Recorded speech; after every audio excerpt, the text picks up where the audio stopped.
Effie, waar is my lunch? Het jy ooit vir my lunch gekook? Mama, waar is jy? Ek wag vir jou. Is jy al op pad? Ek hoop jy gaan die kinders haal vandag. Ek is op pad golf toe. Baai.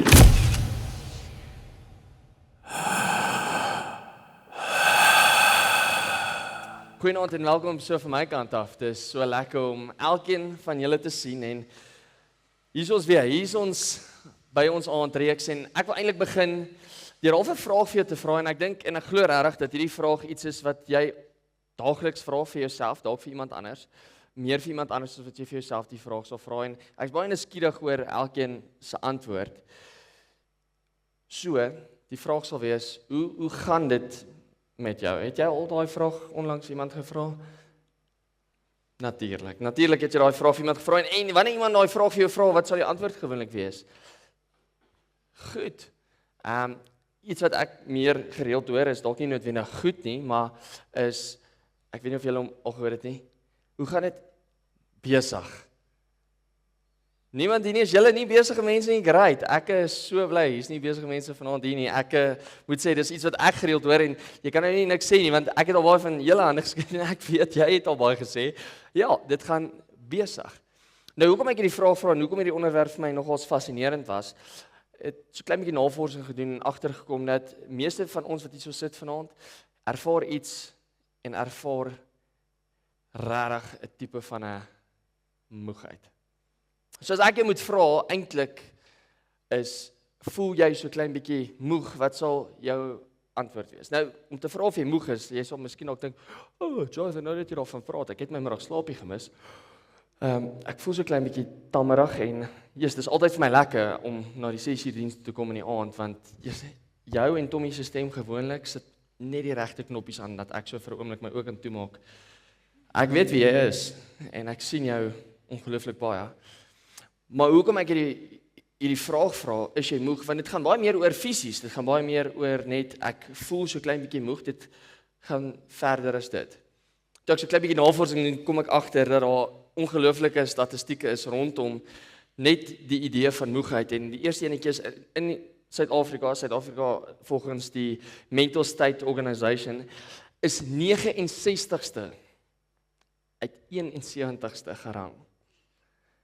Nou, as jy wonder wat dit beteken, ons is nie 2 amper van bo af nie, ons is 2 amper van onder af, in terme van waar ons gerang is rondom ons gesondheid, wanneer dit kom by ons gemoedstoestand, wanneer dit kom by die manier hoe ons voel en wat ons beleef. En jy mag dalk wonder hoekom dit is, en ek sal verder oor uitbrei, want rondom hierdie statistiek wat uit daai artikel uitgekom het, is daar 2 statistieke wat eintlik nogals vir my skokkend was. Een wat ek gaan uitnoem, weer eens, is vir my baie bad, en dan die ander een is net oor die algeheel vir Suid-Afrika waar ons onsself vind.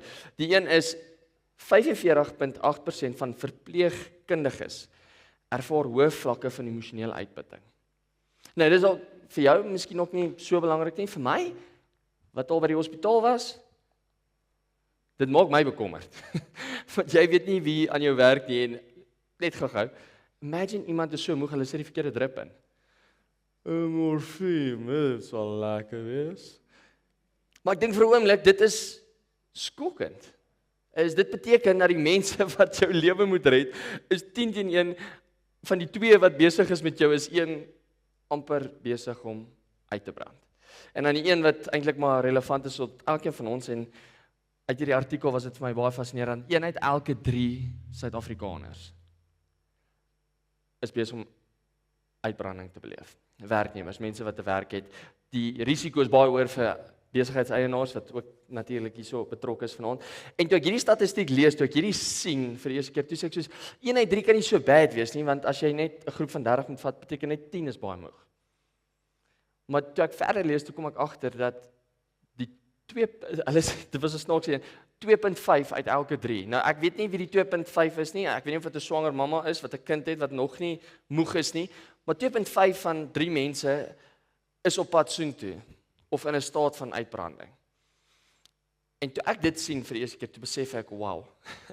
Die reeks waarmee ons besig is ongelooflik belangrik. Dit waarmee ons nou stil staan en die oomblik wat ons net kan sê, maar kom ons haal net so klein bietjie asem. in die plek waar ons nou sê, maar ons is besig met die reeks, haal net asem, en eintlik die hart van hierdie reeks is om stil te staan, want ek meen, Januarie en Februarie het verby gevlieg. Maart is nie stadiger nie. En ek sal weet, want ons het die ongelooflike voorreg om my seentjie se verjaarsdag te vier môre. En asseblief my nie oordeel nie. Ons gaan vir hom sê dit was so beplan, maar hy kry sy eerste verjaarsdag geskenk môremiddag.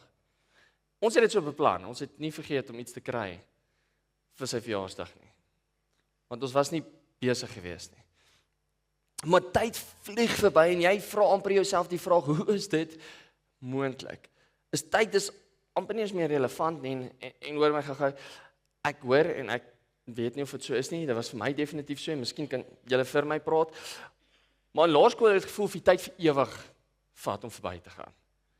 Dit is net soos, kan dit net 2 uur wees, ek wil net by die huis kom, en dalk rustig wees, of game speel, of saam met my vriende wees, en dan as dit hoërskool is, dan gaan dit so klein bietjie vinniger, nie noodwendig te vinnig nie, maar julle, as jy klaar met skool, of ten minste klaar met universiteit, ek glo regtig nog, ek is 21, die realiteit het my getref toe ons bietjie weggebreek het hierdie week, dat as die vrou by wie jy 10 teen 2 of 3 jaar jonger as jy is, jou begin oom noem, dan lyk jy nie baie goed nie.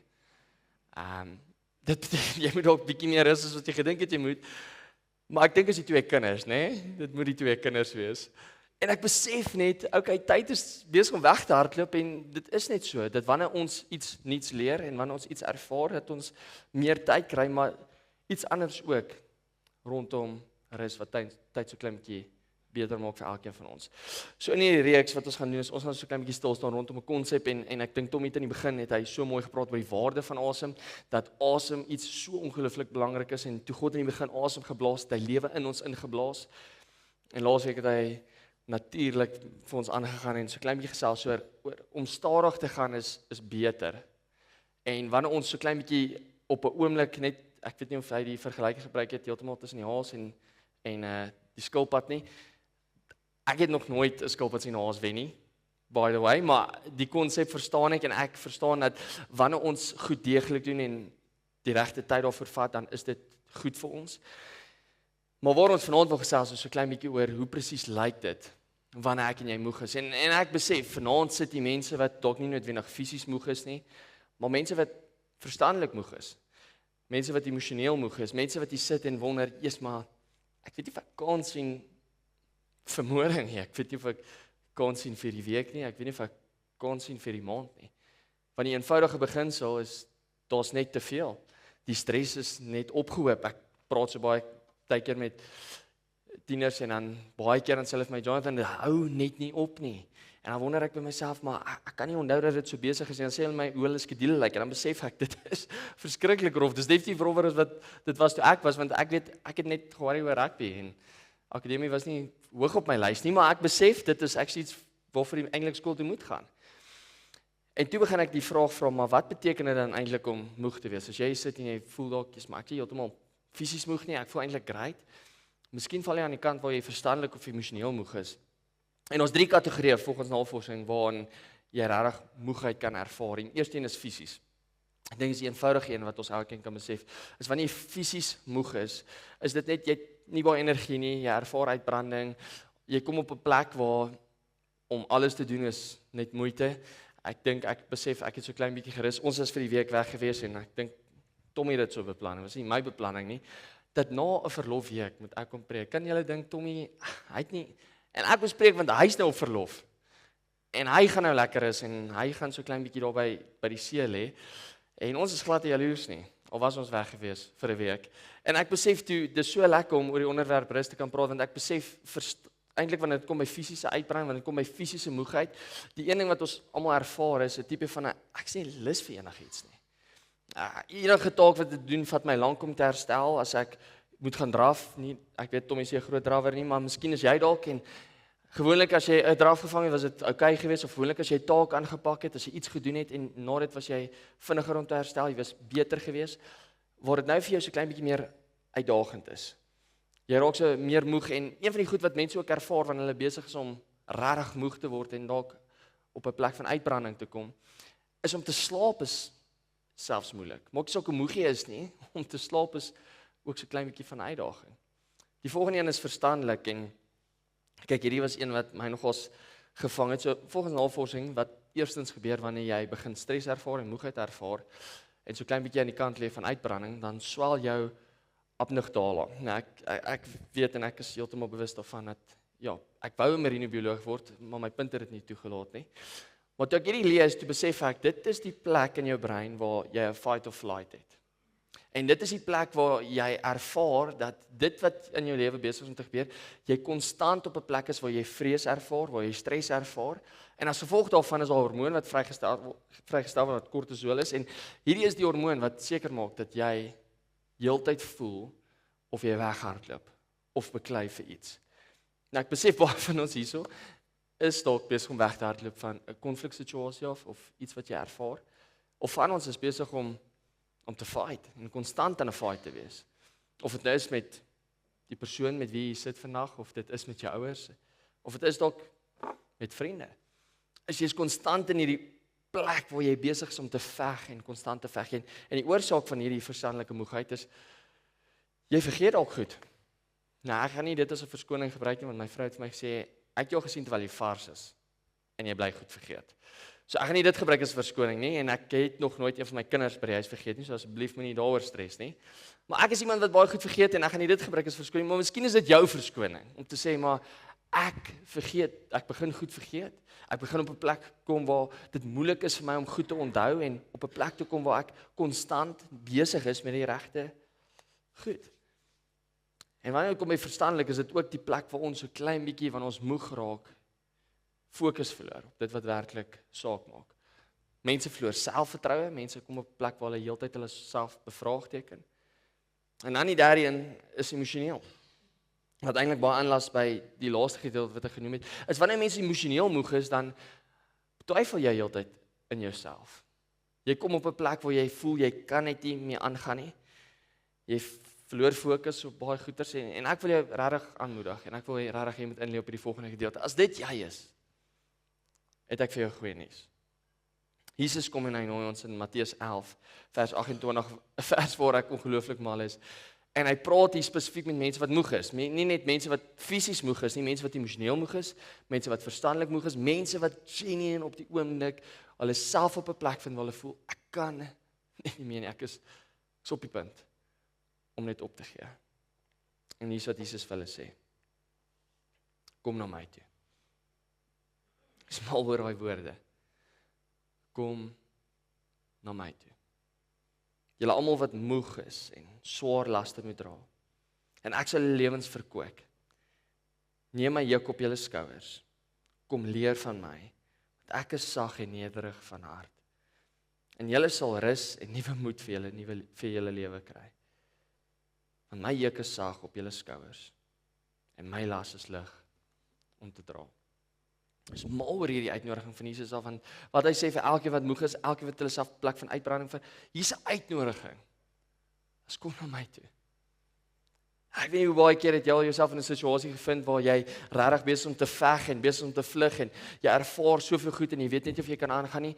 En die eerste plek waartoe ek gewoonlik gaan is nie Jesus nie. Ek weet nie of dit dalk net ek is nie, maar ek is nie die persoon wat dadelik dink, okay, great. Eerste plek waartoe ek moet gaan is net om stil te raak en so klein bietjie by Jesus uit te kom nie. Ek weet nie vir jou nie, maar baie keer hardloop ek weg na goed wat vir my gemaklik is. Om vir 'n oomblik dalk stil te sit en stil te lê en my oë toe te maak en iets te kyk wat ek graag wil kyk. 'n Bietjie Netflix binge aan te sit en seker te maak ek kan opvang op die jare so goed wat ek gemis het. Miskien is jy iemand wat so klein bietjie neig na kos toe en sê maar, joh, as ek moeg is, ek wil nie noodwendig die gesondste eet nie. Ek wil net iets in my mond druk wat my beter gaan laat voel. En Jesus gee uitnodig, hy sê, as jy daar is, as jy regtig voel, dat jy nie meer kan aangaan nie, kom na my toe. En die uitnodiging hier so asseblief hoor my mooi is nie, maak dit seker gou jy is uitgesorteer en dan kom jy na my toe, want dis baie keer die prentjie waarmee ons sit. Is ek moet alles uitgesorteer hê, ek moet alles agter mekaar hê en dan kan ek na Jesus toe kom. Jesus sê nee, terwyl jy voel soos wat jy voel, kom na my toe. En ek sê mal oor wat hy sê. Hy sê en ek sal julle lewens verkoop. Ek sal vir julle ware rus gee. Ek sal julle wys wat lewe werklik is. En dan wat Jesus daarna sê, is, hy sê nie, okay, maar ek gaan gou vir jou grasie gee, wat jy net kan ontspan en lê, en ek weet Psalm 23 is die eerste prentjie wat na ons kop toe kom, maar Jesus sê nie hier noodwendig daai prentjie nie. Jesus sê, neem my juk op jou skouers. En ons gaan 'n manier kry hoe ons hierdie ritme in jou lewe inbou van rus. So hoe presies kry ek dit reg? Hoe presies kry ek dit reg om hierdie ritme van rus in my lewe in te bou? Hoe presies kry ek dit reg om saam met Jesus te trek in hierdie ding en seker te maak ek ervaar hierdie rus want Jesus my nooi, ek ervaar hierdie verkoeking, hierdie energie waarvan Jesus praat. En Jesus sê dis baie eenvoudig. In Genesis is daar 'n uitnodiging van die begin af om te sê maar daar's 'n tipe van 'n cheat code, daar's 'n tipe van 'n ritme wat ek in jou lewe wil inbou. Daar's 'n uitnodiging van wat ek vir jou wil gee wat jou en my tot in staat stel om seker te maak dat ons hierdie rus kan ervaar en ons lees dit in Genesis 2 vers 2 tot 3. Op die 7de dag, nou Jesus die mense skep het in sy beeld en ek smal oor hierdie gedeelte waar Jesus sê maar waar God eintlik sê na ek hulle geskep het op die 7de dag was God klaar met alles wat hy gemaak het. En hy het op die 7de dag na al sy werk gerus. Nou, ek wil jou ook net in kennis stel, God nie nodig gehad om te rus hier nie, want hy's God. Hy het alles geskep en alles was perfek geweest en hy het nie nodig gehad om stil te gaan sê, okay, ek's bietjie moeg, ek gaan net bietjie rus nie. Nee, dis nie eintlik wat God hier sê nie. God het hierdie dag uiteengesit. God het ook op die 7de dag geseën. Hy het bepaal dat dit afgesonder moet word van die ander dae, omdat dit op daardie dag gerus, omdat hy op daardie dag gerus het, nadat hy die skepingswerk gedoen het. So wat God hier doen is, hy nooi ons elkeen om te sê, maar weet jy wat, as jy op 'n plek is waar jy hierdie ervaar, ek gee vir jou uitnodiging. En die uitnodiging is, om 'n dag in jou lewe in te bou, of 'n ding in jou lewe in te bou, wat jou konstant gaan laat rus ervaar. En hierdie ding waartoe ons nooi is die Sabbat. Nou ek weet nie, dalk is jy nie teen kerk, en jy besoek dalk vir die eerste keer, en jy het al baie keer vreemde mense gehoor hierdie woord sê Sabbat, jy het nie heeltemal seker wat dit beteken nie, of miskien het jy in kerk groot geword en jy weet presies wat dit beteken, en jy weet baie keer dan sal mense vir jou sê, nee maar, ek kan nie regtig nou iets vandag doen nie, want ek het 'n Sabbat, en jy het altyd gewonder presies hoe werk dit. En as jy kyk na die 10 gebooie, het God gesê, maar ons moet die Sabbat altyd gehoorsaam. Want ek altyd gewonder, hoe werk dit vir 'n oomblik, kry my jammer, hoe werk dit vir 'n predikant? Want op die 7de dag moet ek rus nie op die 7de dag nie, ek werk. En dan wanneer jy die dag van 7 begin bepaal, maar vir my, die 7de dag is Sondag. Vir jou mag dit dalk op 'n ander dag wees, en jy mag dalk sê, Jonathan, maar daarom moet jy Saterdag hou op kerm. Luister hierso, ek moet voorberei vir 'n Sondag, anders lyk ek ook of ek te veel gerus het. En toe wonder ek net, nee, ek speel, dis nie iets waar jy hoef te bekommer nie, dis my issue wat ek moet uitsorteer, maar toe wonder ek nogals, hoe lyk hierdie beginsel? Hoe werk dit om 'n dag van rus te vat? Nou iets wat ons moet besef, hierdie is iets waartoe God Israel baie uitgenooi het. Dus hy het vir hulle gesê, hierdie is 'n dag wat julle moet gehoorsaam, en ek wil julle met elke 7de dag moet julle gaan rus. Dat die Sabbat iets is wat jy moet gehoorsaam. Maar as jy ook mooi gaan lees, sal jy ook besef dat hierdie is 'n Ou Testamentiese uitnodiging. Hierdie is 'n gebod waartoe God sy mense vra om gehoorsaam te wees. En as jy lees in die Nuwe Testament, dan sê Jesus, maar okay, weet jy wat ek kom doen? Ek gee vir julle 'n nuwe gebod. Wees lief vir die Here jou God met julle hart, siel en verstand, en jou naaste soos jouself. Dan wonder ek by myself, maar daar staan niks van rus nie. Hoe presies werk hierdie? En dan het Jesus gekom en gesê, maar ek het nooit gekom om Moses se wet eenkant toe te skuif nie. Om te sê die 10 gebooie tel nie meer nie. Wat ek gedoen het, is ek het gekom om dit te vervul. En daarom kan mense redeneer, maar wanneer moet 'n Sabbat wees? Moet op 'n Saterdag of op 'n Sondag wees? Jesus gaan nou in die volgende oomblik, en deur skrif gaan ek vir jou bewys dat dit nie eintlik saak maak nie. Maak nie eintlik saak wat se dag dit is nie. Maak nie saak of dit op die Saterdag, die Sondag, inteendeel, as jy regtig goed is, kan selfs op die Maandag wees. Inteendeel, ek dink Jesus nooi ons uit dat dit iets is wat ons elke dag kan beleef. En die rede hoekom ek so sê is die Sabbat verteenwoordig iets baie groter as wat ons dink te doen. Verteenwoordig nie net 'n dag wat ons 'n klomp goed moet gehoorsaam nie. Die Sabbat is 'n uitnodiging om iets van Jesus te beleef. Nou in die begin, toe die woord was Jesus en Jesus was by God, en ons lees in Johannes 1 waar ons weet dat Jesus al eintlik van die begin af al bestaan het, en dat dit al van die begin af so bestem was dat hy af sou kom ons te onderstreed wat ons sou self nie kon nie. is daar beginsel ingebou waar ons sien Jesus keer op keer die Sabbat ongehoorsaam volgens die Joodse wet. Is Jesus sou 'n wonderwerk verrig op die Sabbat en sy mense gesê, maar hoe kan jy dit doen? Dis op die Sabbat, jy's 'n rabbi. Of Jesus sou gegaan het en hy sou actually op die Sabbat vir mense 'n simbool wys van wat dit beteken om werklik die Sabbat te vier. So iets wat jy moet besef vanaand is die dag van rus waarvan gepraat word in die Ou Testament is 'n leefstyl waartoe God ons nooi. Die hartseer ding vir my en hier gaan ek net vir 'n oomblik eerlik wees, die hartseer ding vir my is as iemand na jou toe kom en vir jou, jy vra hom, hoe gaan dit? En hy sê vir jou, ja, dit gaan besig. En hy gaan so ver om te gaan, maar ek is so klein bietjie moeg. Wat doen ons baie keer met dit? Ek moet eerlikwaar sê, hierdie is iets wat ek nogals die laaste tyd baie vir die mense gesê het, wat baie na is aan my. En dan die reaksie was net gewoonlik, okay, nou gaan rus. Okay, dankie vir die uitnodiging, gaan jy dit vir my doen. Iets wat vir my hartseer is ons, in ons kultuur, wêreldse kultuur, of dit nou, is dat jy, net nie heeltemal die kerkding doen, of heeltemal in die kerkding is nie, is ons, in ons kultuur, prys iemand, wat baie besig is. Prys iemand, wat sê maar, jy is so besig dat jy so moeg is, en hoor my gou, daar's 'n tyd en 'n plek vir alles, glo ek dat jy hard moet werk 100%. Maar glo ek ook dat jy op 'n plek moet kom waar jy hierdie beginsel volgens wat God ons na toe nooi om te rus in hom en te ervaar wat dit is om lewe in volheid te ervaar. Ek glo dat God ons na dit toe nooi, maar ons kom op 'n plek waar ons vir mense hande klap en sê, "Man, jy's wel dan dat jy jouself kus toe werk." Weet julle wat is die probleem met daai? Is niemand gaan vra vir daai persoon hoe gaan dit met sy familie nie. Niemand gaan vra vir daai persoon wat besig is om homself oor 'n mik te werk, hoe gaan dit met sy vrou met sy kinders nie. Niemand gaan vra vir daai persoon, okay, luister hierso, so hoe lyk jou eetgewoontes? Hoe lyk jou middelmisbruik? Hoe lyk dit wanneer jy drank drink? Hoekom drink jy drank? Hoekom drink jy jouself dat jy meer iets kan voel nie? Hoekom gaan kyk jy na iets? En ons begin besef dat die Sabbat verteenwoordig iets baie meer as gevolg van die feit dat wanneer jy nie rus nie, jy jouself op risiko plaas om genuine jouself te ruïneer. As ons prys mense in ons kultuur omdat hulle self doodwerk, vir wat? Om aan iets vas te hou wat in elk geval nie so met jou kan gaan wanneer jy eendag hemel toe gaan nie. Om te sê maar okay, ek het hierdie hoeveelheid geld in my bank of ek het hierdie status agter my naam. Ons moet eerder die persoon begin prys wat sê hoe gaan dit? Dit gaan baie goed, ek voel uitgerus. Maar dis boring. Ons is soos, daai persoon is nie cool nie. Wat ons kultuur het dit begin aanvaarbaar maak om te sê maar mense moet uitgebrand wees.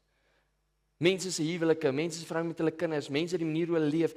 Ons moet begin prys na waartoe dit uitloop. En Jesus kom sê maar ek wil vir jou iets meer gee. As 'n lewe waar jy voel jy's altyd on edge. Jy's amper op die plek om op te gee. Jy weet net nie of jy meer hierdie jaar kan uitsien nie. En die 3 goed waartoe Jesus ons uitnooi en die 3 goed wat die Sabbat verteenwoordig meer baie goeders, maar in my eie navorsing het ek een agtergekom en dan sien dit in die manier hoe God Israel uitgenooi het om die Sabbat te vier is, ons is swak, ons het God nodig. Is ons was nog altyd gemaak om moeg te raak. As jy gaan kyk na sekere dwelms, wat doen dit? Dit probeer jou wakker hou. Hoekom? Want dit wil dit manipuleer wat God ons voorbestem het. Hoekom? Want jy wil voel asof jy begin in 'n plek intree waar jy Godheid is. Is wanneer jy nie moeg raak nie, as jy besig om 'n plek te kom wat nooit vir jou gemaak was nie. Ons is swak en ons het God nodig en ons sien dit reg deur die manier hoe God vir Israel gelei het. Hy het gesê, okay, maar kom op hierdie plek en dan wat ek wil hê jy moet op die 7de dag moet jy niks doen nie. Want raai wat, as jy aanhou iets doen, selfs op die 7de dag, gaan jy so moeg begin raak, jy gaan niks meer kan doen nie. En die Sabbat was daar om ons te herinner, van die begin af, dat ons as mense is swak, ons word moeg, ons gaan opgee, maar ons verwerp baie keer moegheid met jy is swak. Nee, jy's nie swak omdat jy moeg is nie, jy's mens. En ek weet nie hoe baie keer het jy al gehoor, jy's swak omdat jy net moeg is nie. Ek wil vanaand vir jou sê, dit is nie jy nie. Dis okay om moeg te wees, want jy is mens en ons was gemaak om moeg te word. Ons sien konstant die uitnodiging waar God sê, maar jy wat moeg raak, is herinnering dat ek jou krag is. En daarom het Israel so baie keer stil gaan staan en gesê, maar Here, hier is ons. Vir die hele dag gaan ons onsself herinner aan u goedheid. Ons gaan na u toe kyk vir ons krag. En van hier af gaan ons vorentoe. Ek is mal oor Jesus se gebed toe hy gesê het, maar hierso ek wil hê julle moet bid. Ons Vader wat in die hemel is, gee ons vandag wat ons gee ons daaglikse brood wat ons nodig het. Daai verwys spesifiek na 'n gedeelte oor gee ons net vandag wat ons net vandag nodig het. Is ons het net vandag God se krag nodig. En daarom as jy moeg is en jy voel jy kan dit nie meer nie, dis nie 'n slegte ding nie. Jy is net op 'n plek waar jy dit nodig het om te rus. En ons sien toe Jesus gekom het en hy gee die uitnodiging, kom na my toe, wat sê hy? Ek sal vir jou krag gee. Ek sal vir jou krag gee, want ek is die vervulling van die dag wat God bestem het om vir jou rus te gee. Die tweede ding sien ons is verslaaf en God maak ons vry. As jy die konteks ken, jy ken nie die kerkstorie heeltemal nie, dis okay. So hoe dit gewerk het in die begin is, daar was 'n volk gewees in Egipte, as gevolg van die manier hoe God dit beplan het, hy het die volk uitgekry. En toe hy die volk uitgekry het op die dag wat hy al 'n kontrak met hulle gesluit het, gesê, luister hierso, op die 7de dag moet julle rus. En hoekom ek wil hê julle moet rus is, ek wil julle moet op daai dag besef, dat julle was slawe gewees en ek het julle vrygemaak. En in daai konteks moet ons osself ook herinner, okay, ons is nie noodwendig 'n slaaf van, nou of jy daarna kyk, ons is 'n slaaf van 'n land nie. Maar ons is 'n slaaf van ons eie persoonlike liggaam baie keer. Is dit waar jy jouself vind, is, jy wil so graag, ek weet nie of jy vanoggend se boodskap kyk, maar jy wil so graag iets doen wat reg is, maar jy kry dit net nie reg nie. Jy wil so graag nou uiteindelik begin daai regte dieet volg. Jy wil uiteindelik begin om elke oggend nou bietjie stil te raak. Jy wil uiteindelik begin om 'n gewoonte daarvan maak om kerk toe te kom, maar jy kry net nie dit reg nie. Hoekom? Miskien is jy dalk meer moeg as wat jy gedink het jy is. Ek kan julle waarborg, ek weet ek is moeg. As ek begin droom oor hoe lekker sjokolade is, dan weet ek. En ek sê hierdie, en jy lag, en ons kan lekker lag, maar ek's verslaaf van daai goed. En dis wat my gesê het, ek kan vir 'n jaar, ek sal by 2 jaar, ek moenie naby sjokolade kom nie. Dis regtig nie iets wat ek moet eet nie.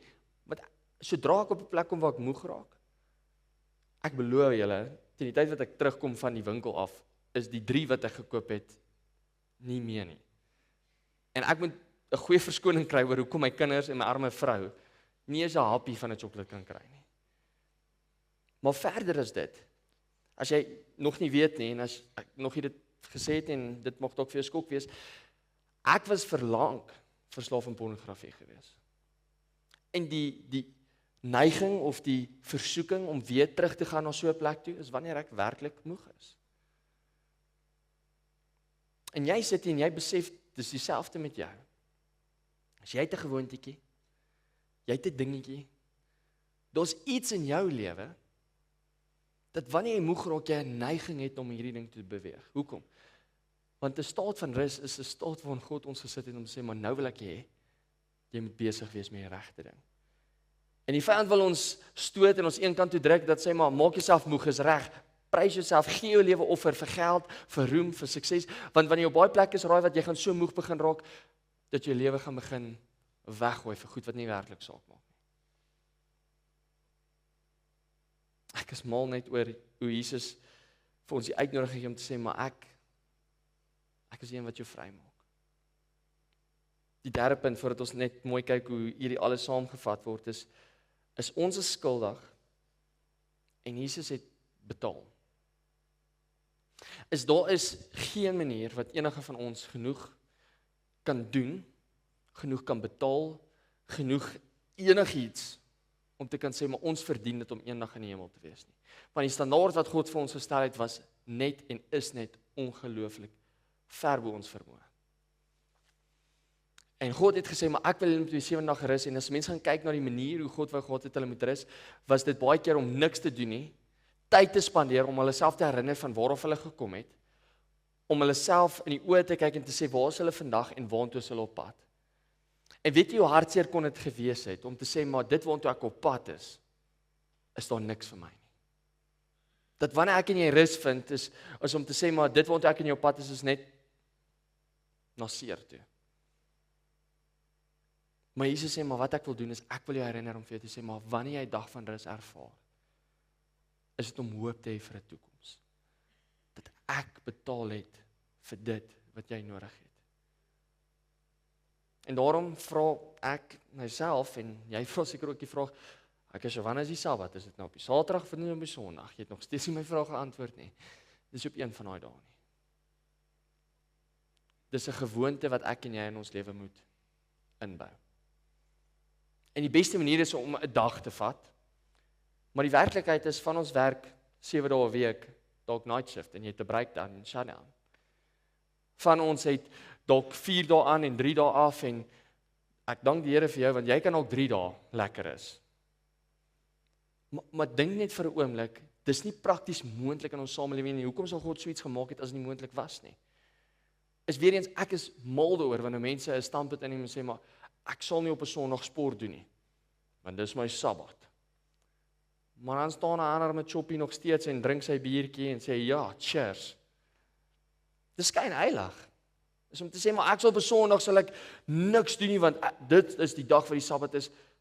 Maar dan doen ons in elk geval net wat ons wil. God nooi ons nie uit na 'n wet toe nie, hy nooi ons uit na 'n leefstyl toe, saam met hom. En daarom is Jesus die vervulling van daai wet, en ek is mal daaroor as mense gaan stil staan en gaan kyk, van die begin af, van die heel begin af, was dit so beplan. As mense gaan kyk na daai 3 goed, as mense gaan besef ons is swak en ons het God nodig, Jesus is dit. Jesus is die een wat sê, maar ek sal vir jou die krag gee wat jy nodig het. As die mense gaan stil staan en gaan kyk en besef dat elkeen van ons, wanneer ons moeg raak, die geneigtheid om verslaaf te raak, Jesus sê, maar ek kom maak jou vry van hierdie goed af. En dan die laaste een wat vir my so ongelooflik mooi is ons is skuldig en net Jesus kan daarvoor betaal, en dit is wanneer ons werklik besef wat rus is. So hoe presies kry mense hierdie reg? As ek nooi jou uit, raak meer stil, as wat jy gewoonlik doen. Lees Bybel. En ek weet baie keer wat die antwoord is, maar waar begin 'n mens? Maak jy net jou Bybel oop? Nee. Waar jy begin, is jy gaan na 'n boek in die Bybel toe. Jy kies een van die evangelies, en dan begin jy van die begin af die boek regdeur lees. En my aanmoediging sal altyd vir iemand wees, as jy in die beginreis van jou geloof is, en jy voel jy moet net nog die goed uitfigure, begin daar en lees eers die hele Nuwe Testament deur. Skiep Openbaring, en dan kan jy eers die Ou Testament doen, dan gaan jy weer terug, en dan as jy nou regtig reg is, dan kom ons sit almal saam en ons probeer almal Openbaring uitfigure. Maar dat daai boek ook 'n boek van hoop is. Raak stil. Dis my eintlik hartseer, en ek bedoel hierdie regtig nie met 'n oordelende hart nie, ek bedoel hierdie regtig genuine opreg.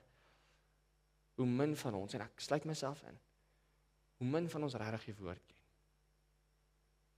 Dis my genuine hartseer, en dit gaan nie oor, ek ken vers dit en ek ken vers, glad nie, ek is glad nie daai persoon nie. Net God se woord. Is dit wanneer jy regtig in 'n plek is waar jy moeg is en waar jy na 'n plek toe getrek word, om aan skrif vas te hou en te weet dat God weet presies hoe jy voel. Hy ken jou hart, en inteendeel wanneer jy skrif ken jy ook sy hart. Ek is mal oor hoe Paulus dit skryf, en hy gee eintlik meer die uitnodiging vir ons in Kolossense 2 vers 16 tot 17. Hy sê, moet dis nie toelaat dat enigiemand julle vooroordeel op wat julle eet of drink nie. En hy skryf hierso oor die wette waar ek gepraat het, of oor die vier van sekere feesdae of die nuwe maanfeeste of sabbatte nie. Al hierdie dinge is net 'n skaduwee van wat sou kom. Die ware werklikheid is Christus. Is die rus wat ek en jy kry, gaan ons nie kry. Dit sal nice wees op 'n 5 dae trip na Mauritius toe nie. Dis nie waar ons rus gaan kry nie. Ons op 'n 2 weke verlof in die Kaap en seker te maak ek kom nou uit. Ek weet hoe dit werk. Ek kom nou van so 'n week af. As jy kom terug, jy het net op 'n Sondagoggend gewerk en nou dink julle almal, ja, hulle het jou gevang met daai predikant ding, hulle sê jy werk net op Sondag. Maar ek weet ek het net die Sondag opgedaag en ek sê vir my vrou, Jesus, hoe voel ek weer moeg? Ek was nie gehoorsaam aan presies wat 'n mens moet doen wanneer jy 'n week afvat nie. Jy moet meer tyd met die Here spandeer. Lees 'n boek. Herinner jouself, kom op 'n plek, ek weet ons so baie tegnologie, ons so baie goeie, jy kan boeke luister, jy kan podcast luister. Maar iets eenvoudig dalk net ook soos vat bietjie jou vrou se hand en bid saam met haar. Vertel jou kinders dalk van stories oor hoe die Here vir jou deurgekom het aan 'n etenstafel. As jy besef nie die waarde van daai vir mense totdat jy dit werklik gedoen het nie. So hoe lyk rus? Is net om in die teenwoordigheid van Jesus te kom. En ek het hierdie stelling wat ek neergeskryf het, wat ek graag vir julle wil lees. En is so eenvoudig soos hierdie. Is jy die keuse om te rus? Of rus of jy kies wanneer jy dit moet vat? Ek het al so baie keer gesien dat mense volstoom 120% die heeltyd hardloop.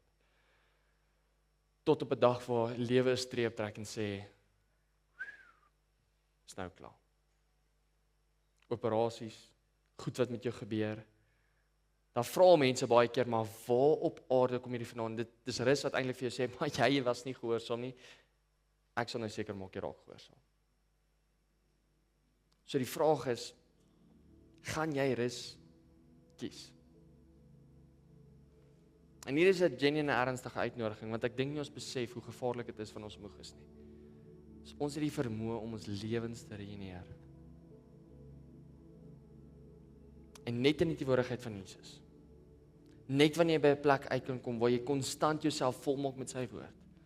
Maar jy tyd in gebed spandeer, wanneer jy genuine net by sy voete kom sit, sal jy werklik rus ervaar. So op die dag wat jy af is, wat nou 'n Saterdag is en 'n Sondag, dit is ongelooflik amazing dat jy hier kan sit vanaand. En ek is regtig trots op elkeen. Maar my vraag is, wat doen jy môreoggend of môre aand? Want jy gaan in elk geval ook net voel, "Jy's ek is kas toe teen 'n Sondag. Dankbaar dat ek 'n Sondag het en dan gaan jy net weer aangaan en weer kas toe wees vir die week." God roep ons na 'n lewe wat baie voller is as dit. Hy roep ons na 'n lewe toe waar jy elke dag kan opstaan en 'n lig wees in hierdie donker wêreld. Om net 'n persoon te sien wat energie het, is klaar vir ons almal net, wow, kyk hoe baie energie daai ou. Want hoekom? Want hy is vol.